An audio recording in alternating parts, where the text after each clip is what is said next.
I had someone on Pistonheads call me middle-aged. Middle-aged? Yeah. And you're 30? I'm 29. 29? Like, Not middle-aged. no, I know!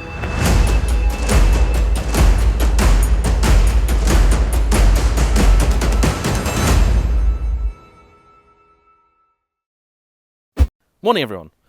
I'm not much of a Ford fan. I thought I'd sort of put that out there because it's going to be very important in the context of what follows. However, I won't deny the place of Ford in history as a brand of real importance. And I'm not just talking about stuff like the Model T and all that jazz. I mean more recent stuff as well. They've produced many cars which have been the gateway to enjoyable but affordable driving for generations of people. For my dad, it was the Ford Capri. For people my age, they've often lusted after stuff like the Focus RS. And that kind of desire is reflected in the values of many older performance Fords today. I mean, just anything with the word Cosworth on it is now just, well, let's face it, terrifyingly expensive. But there is one car in particular which has fallen through the net, it would seem. And that's this. The Mondeo ST220. Now, it's a strange old thing, the Mondeo as a whole, because, let's face it, if you were to ask someone about 15 years ago, just name me an average, ordinary, run-of-the-mill car, just name a car, a standard car, you'd say Mondeo. It would be the default thing that someone would buy. Companies bought them for their fleets. Nowadays, I actually had to check this morning that Ford actually still sold the Mondeo. I mean, part of that's because I just pay no interest at all to what Ford actually do, but part of that's also the fact that nobody really buys saloon cars anymore. And on the face of it, this car has all of the ingredients for being a great fast Ford, if that's your bag. But you can still pick them up for a song. So, let's walk around it, then let's take it out and find out if it can create the magic that people want from a quick Ford. So, this car is presented in machine silver, which is actually a pretty tasty colour. If silver is your thing, it's not my thing, but it is at least much more interesting than the regular kind of Ford send you to sleep silver. Now, the ST220, as you can probably guess if you don't know what it is, it's got a 3-litre V6 up the front, producing, you guessed it, about 220 horsepower. This car is in very good condition for what it is. It's a 2005 plate, which means it's the first facelift car, which comes with one important change compared with the earlier cars, and that is the 6-speed gearbox. Now, the first thing that I noticed when I saw this car this morning was the interior. Look at how nice this is. Heated leather Recaros in a ruddy Ford. I mean, the dash is a little bit 15 years ago Ford, and I recognise some of the controls on here from a transit van, and also, more embarrassingly, this has the exact same indicator stalks as my Lotus Evora did, and my Evora was a little bit more expensive than this car. You've got little ST plates on the side, you've got an incredibly modest lip spoiler on the back, you've got these kind of tasty alloy wheels here, and you got a twin exit exhaust system around the back, which apparently is one of the problems with the car, because Ford allegedly only fitted one side of the exhaust system with a stainless metal. Now, the ST220 is actually something that's been on my radar for quite a while, you see. Way back when I was looking at buying my first performance car, I bought an E46 330ci Club Sport, possibly still my favourite car that I've ever owned. And one of these was also something I was sort of cross-shopping, but I didn't buy one for a few reasons. Number one, it was a Ford, and I am a snob, happy to admit that. Number two, it drove, as far as I'm concerned, the wrong wheels. And number three, it had a reputation for being a bit thirsty. Now, this car's owner, Tom, who's kindly brought it all the way up from Brighton today, tells me that actually on the way up here, he got about 35 miles to the gallon, and that's not too bad. Pushing on, it's not so great. But this engine might sound a bit humble, might sound a bit ordinary by modern standards. I mean, let's face it, 220 odd horsepower out of a 3-litre V6 isn't a lot. But this engine was the basis for Aston Martin's V12 And it's also a close relative, but not the same engine at all, as the unit that Jaguar used for many years too. So this car's got some kudos. I mean, don't forget, at one point in time, James Bond drove a Mondeo. Not this Mondeo, but he did drive one. Anyway, let's hop in, take it out, and see whether it actually drives like a fast Ford. Because as much as it pains me to say, they are a lot of fun. So, first impressions of the Mondeo ST220. Well, the initial one is actually one of a car with a surprisingly nice ride. The odd thing is it actually sounds like it's lumping and bumping me around, but if you ignore that, it actually feels pretty supple. Now, I know that this car, or maybe the generation after, someone did in the comments tell me, was the basis for the Jaguar X-Type, and that's something that I've always sort of poo-pooed. I mean, the idea of a Jag based on a Ford is something that's, well, let's be honest here, a little bit distasteful. But actually, I think this car will make quite a wonderful base. It'd also make an excellent taxier as well. What I may not have showed you in the walk-around is the absolutely capacious boot. And when you've got the seats folded down, you can fit a huge amount in the boot.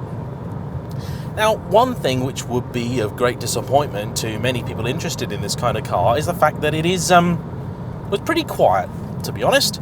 I'm surprised for two reasons. Number one, it's from an era when manufacturers did occasionally get away with your fruity exhaust, and number two, it's owned by a chap that's not even 21, and young chaps that own fast Fords, well, there's a type, isn't there? Let's be honest about it. The exhaust is probably going to be replaced because of the aforementioned corrosion issues, and I think this engine can sound an awful lot fruitier. I mean, we got to give Ford credit as well. They've donated so many engines to so many other manufacturers, and I believe this engine, or a close relative of it, was also used to power the Noble cars. Remember those from the sort of similar period, the M12 and all that sort of stuff?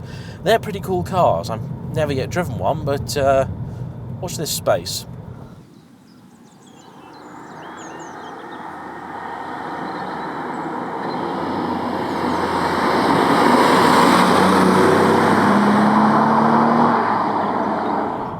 The steering is fairly light, but it kind of does what you want it to. It's not especially darty. The gear change is actually surprisingly slick. Now, I say surprisingly, I really shouldn't say surprisingly at all. Whenever I've driven a fast Ford, they've actually been pretty good. The sole exception there being my dad's old Capri, but then I shouldn't really use that as an example. It's a very light shift indeed, very easy to move through. Now, one thing that is odd is this seat. It's very comfortable indeed, and although I feel like I'm sat quite high, actually when I think about it, I'm in just about, I'd like to be sat a little lower, and I would like something with a little bit more lateral support as well. This is a very comfortable thing, but I know that when I start pushing this car through the twistier sections, it's not going to hug you as well as, say, the Recaros that Ford use now in the Focus RS and all that kind of stuff, and I think they did also use in this period as well. Now, the weird thing that this seat does is that I can't really get a quite perfect position to push the pedals from. I mean, I can reach and I can push all the pedals properly, but every time I go to depress the clutch, the back of my knee is being pushed by the front padding and the base of the seat. Now, this car has got 66,000 miles on the clock, so it's a remarkably low mileage example of this car, and I think that is maybe one of the issues with them. Now, I, as mentioned, was looking at these, well, probably about 6 years ago when I bought my first BMW, and in the intervening years, they haven't actually really gotten any cheaper.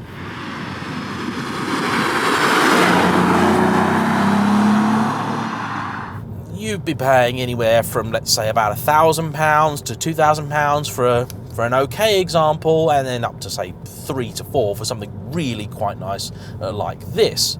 Now, dealers do have them on occasion, but I personally would always want to buy one from a private individual, and it seems that the ST220, although it has been perhaps a little bit forgotten by the YouTube community, is certainly not forgotten by its owners, and I'm told that the ST220 Enthusiasts Club is very active and a very helpful bunch of individuals.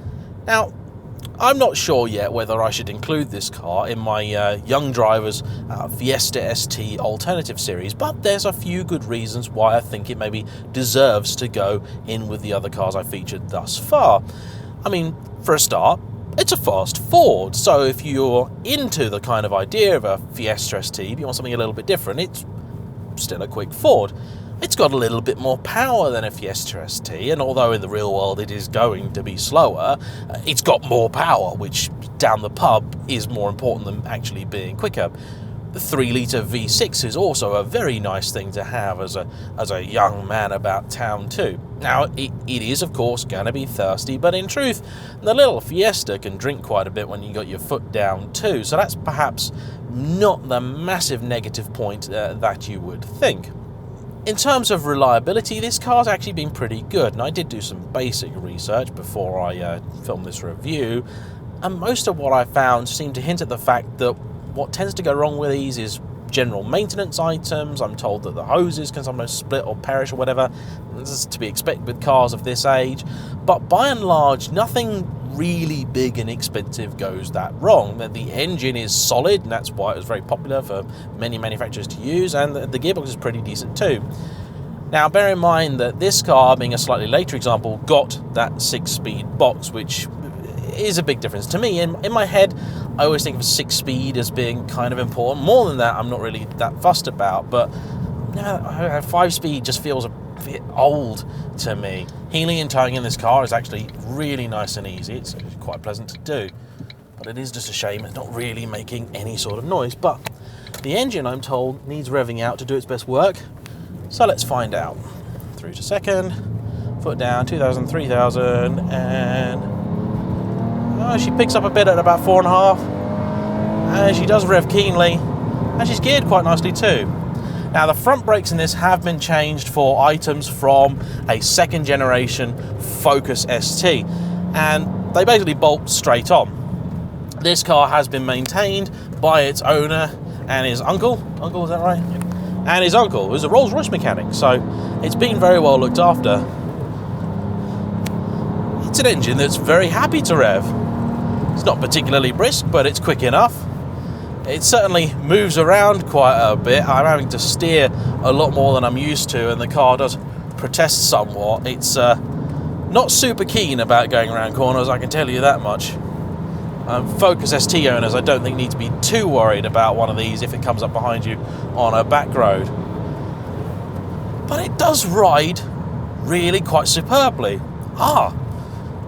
We're following one of this car's stablemates in front of us now, and I do enjoy a bit of car spotting when I'm filming these things, and I hope you guys watching do too. In front of us we have an S-Type R. So he is packing the supercharged V8 from the XK and XJ of the time, possibly the 4-litre version. I'm not sure if they did the 4.2. That's a car that looks like Grandad's Jag. It's got 370 horsepower. They're pretty mega. Unfortunately, those were only ever available with the 5-speed auto, which is a great shame, because if one of those was fitted with a gearbox like this, that would really be a delightful thing to use. And it's nice to work through the gears in this. Very pleasant indeed. I'm actually quite impressed with it. It's also, I got to be fair to the car, when I was doing some research on it and looking up a few different pictures and things, in a lot of them this car did look pretty dated and pretty naff. In the flesh, in a reasonably well presented example, this is not a perfect car by any stretch of the imagination. It's got a few battle scars from its 14 years of service, but actually quite tidy. And I've no doubt there's probably an awful lot that you could do to it as well. The joy of Fords is, of course, the fact that there are so many of them, which means that people are doing things to them, which means that you've got this huge selection of aftermarket parts. And when you're a young person, having the ability to modify and do stuff, so as Tom has done, sticking Focus brakes on them, it's easily done. And the good news is that second generation Mondeos are basically littering scrapyards all across Britain, so finding parts on the cheap shouldn't be too difficult. Now, when you're a young person as well, insurance is always a big issue, and let's not beat about the bush, it's actually not that bad. In fact, Tom is paying, with a couple of years no claims bonus behind him and not being a naughty boy, less than £1,000 for this, and I think that's pretty reasonable. I know young people that pay many times that for cars that sometimes I do wonder why they bother, but you do, at least with this, get that naturally aspirated response. And I think perhaps with a couple of breathing mods, there was apparently a kit way back when made by someone that would bring this up to about 250 horsepower or so, and had a cone filter up the front and a freer flowing exhaust and all that sort of stuff, and I'd be kind of interested in doing that. I just want this engine to sound a bit more exciting. I think that would be fun. Oh, Mustang. Actually not that bad in here, if I'm being totally honest to it. It doesn't actually feel any lower rent at all than a previous generation Fiesta ST. You've got your Sony sound system in here, and it's actually nice to see it originally preserved. You've got the oval clock down here, and Ford had this sort of oval thing going on for quite a bit. Reminds me a little bit of some of the dials you used to get in the Rover 75 and MG ZT. The idea to me of a silver Mondeo is basically like a kind of automotive hell, but actually this one's quite different from your box standard Mondeo. It's got a little bit more personality, it's a little bit of fun, and the fact of the matter is that, well, all the Mondeos have vanished, and that's a shame, really. I mean, Ford themselves apparently are giving up on the Mondeo anyway, and presumably they're just doing it because nobody's actually buying them. They're buying those sorts of things instead. Massive minis that aren't mini at all and don't actually have any space in it. I mean, this car, if you're a young person like Tom, this is going to be your only car. And before people were totally obsessed with hatchbacks, we just bought saloon cars because you had space for 4 adults or 5 at a push inside. You got a big boot so you can put all of their stuff in. So if you want to go away camping with your mates, you can fit all of your shit in here. And if you're on your own down a nice country road, you can have a bit of fun too. So what's not to love? Bit of a no-brainer, really. And then we started insisting on having really tall, weird, strange-looking cars that don't actually have any space in them whatsoever. I'm getting a bit more dialed into this car. It is actually, I struggle to use the word, kind of nice and good fun. Now, you could definitely get yourself into a lot of trouble with it because it just simply will not go around a corner with the verve that you expect it to. I've spent most of this morning driving a brand new Hyundai i30N, which has kind of supernatural grip levels and is super responsive. This is pretty much the opposite in automotive terms. Being able to heel and toe like that is quite a joy. Oh, another good thing about this car is the fact that it's wearing 225 40/18 tyres, which are basically the most popular, easy to get tyre size that you'll find. This is a really comfy car. I kind of forget that we used to have this beautiful notion that sporty cars did not need to be uncomfortable. I've had several arguments with people about that. A sporty car does not need to be super stiff at all, and this isn't. It means you lean on it and you can't just hurl it into a corner with the same reckless disregard that you would a Fiesta ST, etc, etc, but it means that you instead flow down a road. This teaches you to be kind of gentle with your inputs, and you can't just be ham-fisted with it because it will punish you, but you can just do that with it and have a very good time.